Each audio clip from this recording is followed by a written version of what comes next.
Good morning everyone, welcome back to my channel. आज मेरा थोड़ा इंजेक्शन डे था। आज सुबह मैंने इंजेक्शन लगवाया। तो टारगेट के अकॉर्डिंग अभी मुझे हिस्ट्री कंप्लीट करनी है, अपनी एनसीईआरटी सारी 6 to 10 पहले, उसके बाद फिर 11th 12th की, क्योंकि 11th 12th की थोड़ी बल्कि है और मतलब थोड़ा ज़्यादा कंटेंट है उसमें, और 10th तक थोड़ा कम है उसके कंपैरेटिव। तो इसलिए मैं पहले 10th तक का टारगेट कर रही हूँ। तो हर रोज़ एटलीस्ट एक बुक, 6th का बुक तो यार छोटा ही है, तो एक दिन में तो कंप्लीट हो ही जाना चाहिए।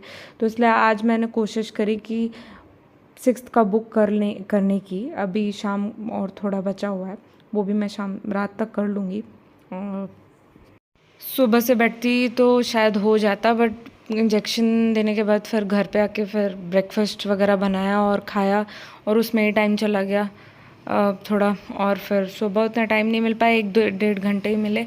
तो आज वैसे मेरा स्लॉट इतना ही था, मैंने कोई आवर्स तो आज सिर्फ 8 आवर्स ही पढ़ पाई हूँ मैं। मेरा जो टारगेट था 12 आवर्स का, वो नहीं हो पाया।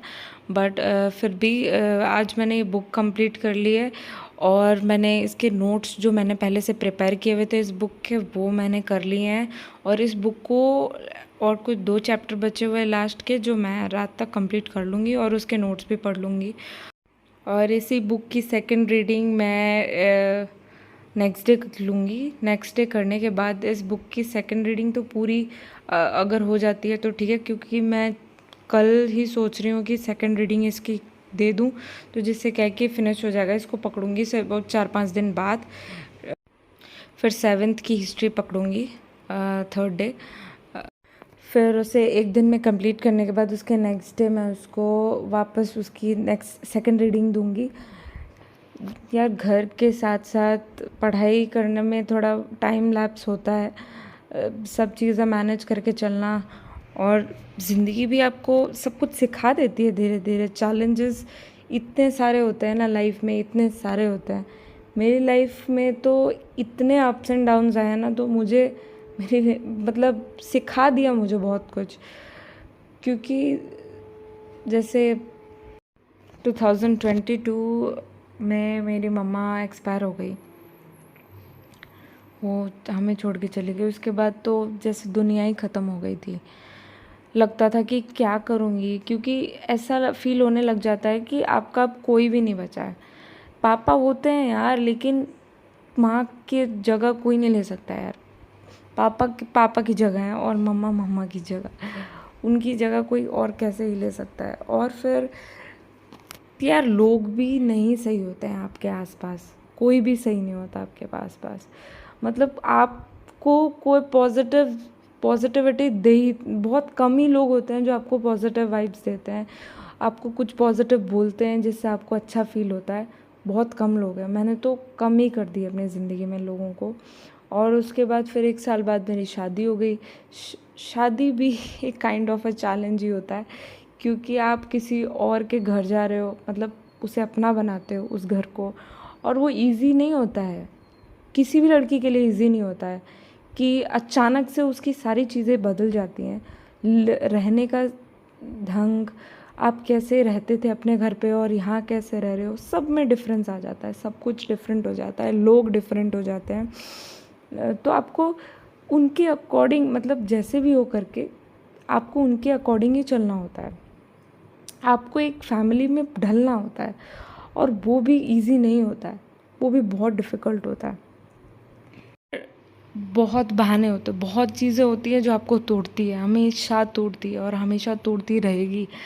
बट आपको अपने आप को पत्थर बना लेना चाहिए, क्योंकि ये दुनिया ही ऐसी है।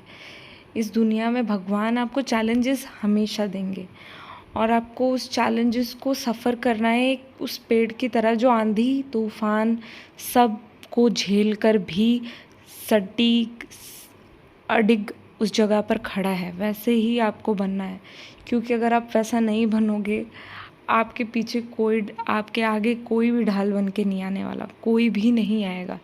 आप अपने लिए अकेले थे, अकेले हो, हमेशा अकेले रहोगे। यार इंक्लूड हो जाते हैं लोग, हस्बैंड होते हैं, आपके पेरेंट्स होते हैं, बट स्टिल कहीं ना कहीं एक इंसान हमेशा अकेला ही होता है। हमेशा अकेला होता है। जब वो अंदर से उसे अच्छा फील नहीं होता है ना, तब वो अकेला ही होता है। जब उसकी कुछ तकलीफ़ें लोगों को समझ में नहीं आती, तब वो अकेला होता है। तो अकेला तो हमेशा ही होता है इंसान। तो उस अकेलेपन से जूझना और उसमें रहना, और जूझिए मत, उस चीज़ को एक्सेप्ट कीजिए कि यार अकेला हूँ तो ठीक है यार, सिर्फ मैं ही नहीं, सब अकेले हैं इस दुनिया में। तो चिल मारो और अपने लिए स्टैंड लेना सीखो, अपने लिए सेल्फिश होना सीखो कि अगर मैंने आज कुछ कर लिया तो कल जाके मेरी ज़िंदगी संवर सकती है। कोई और आपके लिए नहीं सोचेगा, सिर्फ आप ही अपने लिए सोचेंगे। और हमेशा से यही होता आ रहा है, कोई किसी के लिए नहीं सोचता। माँ बाप भी सोचते हैं, माँ बाप सोचते हैं, लेकिन शादी के बाद वो यही सोचते हैं मेरी बेटी खुश रहे वहाँ। और बाकी करियर के ऊपर आपको फोकस करना है तब। तो शादी नहीं भी हुई हो या हुई भी हो तो भी आप सिर्फ़ और सिर्फ अपने करियर पे ही फोकस करें, क्योंकि करियर सबसे इम्पॉर्टेंट चीज़ है। अगर कल को आपको कोई दिक्कत होगी, कोई आपके पीछे खड़ा नहीं होगा, लेकिन अगर आप स्ट्रॉन्ग हैं, कैपेबल हैं, आप अपने आप और आत्मनिर्भर हैं, आप अपने लिए खुद कमाते हैं, तो फिर आपको बोलने वाला कोई नहीं होगा, कोई भी नहीं होगा। क्योंकि आपको इनफैक्ट किसी और पे एटलीस्ट पैसे के लिए आपको किसी और के सामने अजीब फील नहीं होगा। आत्मनिर्भरता है ना, हमेशा एक आपके अंदर एक इंटरनल कॉन्फिडेंस लाती है। अगर आज आप कमाते हो तो आप जब भी बाहर जाओगे ना, एक अलग सा कॉन्फिडेंस आपके अंदर होगा, और वो बहुत ज़रूरी है। और स्पेशली लड़कियों के लिए तो बहुत ज़्यादा ही ज़रूरी है।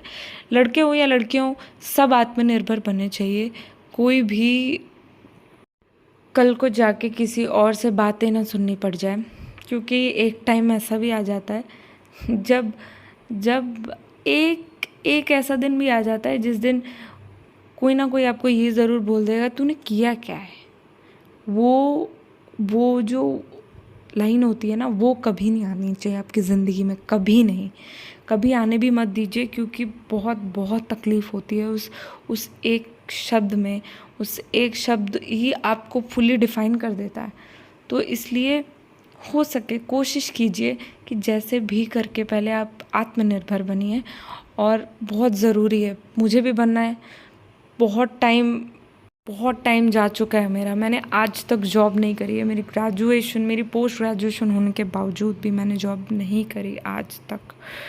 जॉब लगने के बावजूद भी मैंने जॉब छोड़ा है, और आज मुझे रियलाइज़ हो रहा है कि मैंने कितनी बड़ी गलती करी है। तो प्लीज़ आप ऐसी गलती तो कभी मत कीजिए। अगर आपको जॉब मिल रही है तो आप प्लीज़ उस जॉब को कीजिए, एटलीस्ट कुछ महीने कीजिए, जब तक आपको ऐसा लगता है कि नहीं, अब मेरे अंदर एक कॉन्फिडेंस आ गया। अब मेरे को, अगर आपको ऐसा लगता है कि कुछ लोग तो यार जॉब के साथ भी पढ़ाई करते हैं, तो वो भी सही ऑप्शन होता है, कुछ भी कर सकते हैं। बस ऐसा ना हो कि आप डिप्रेशन में चले जाओ, क्योंकि जॉब नहीं होना एक, मुझे ऐसा लगता है कि सबसे बड़ा डिप्रेशन का एक वो होता है।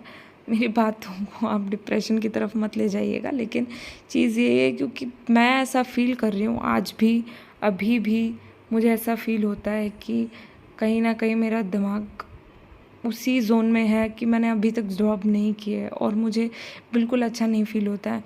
कभी कभी रातों को नींद नहीं आती है कि जॉब लगेगी भी कि नहीं लगेगी, क्या होगा क्या नहीं होगा।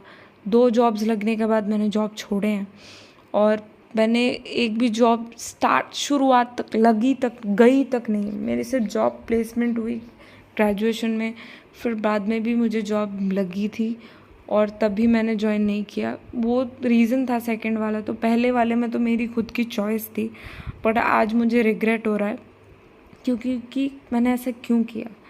बट ठीक है, जो चीज़ हो चुकी है उस चीज़ को कुछ नहीं किया जा सकता, बट बार बार एक ही गलती ना दोहराएं, ठीक है। और पढ़ाई में हमेशा एक कॉन्टिन्यूटी रखनी चाहिए, हमेशा एक टारगेट लेके चलें। बिना टारगेट्स की कभी भी पढ़ाई नहीं होती है। मेरा अब तक का टारगेट यही है कि इस हफ्ते मुझे 10th तक की बुक्स कंप्लीट करनी है हिस्ट्री की, और उसके बाद मैं नेक्स्ट उसके बाद मैं नेक्स्ट देखूँगी जो कि है करंट अफेयर्स, जिसके मैगज़ीन्स मैंने ऑर्डर करने हैं, और 12 मंथ के, बिफोर 12th मंथ के जो पहले के 2023 के हैं वो मैं पहले कंप्लीट करूँगी, क्योंकि लगभग चीज़ें सिमिलर ही होती है जो सेकंड में आता है। तो मैं मंथली मैगज़ीन्स पे मोर, मतलब जो मंथली मैगज़ीन्स पे जा रही हूँ। तो मैं सोच रही हूँ कि 365 लूँ, विजन 365, या विजन का जो मंथली मैगज़ीन जनवरी और फरवरी का आता है वैसा लूँ। तो इसमें थोड़ा कन्फ्यूजन तो है, लेकिन तो इसमें आप लोग बताएं कि इन दोनों में से क्या अच्छा रहेगा, मंथली मैगज़ीन्स या 365 इनसाइट्स, या फिर इनसाइट्स। आप प्लीज़ मुझे बताएं। और ये मेरा थोड़ा ब्रेक टाइम था जिसमें मैंने थोड़ी मैगी खाई।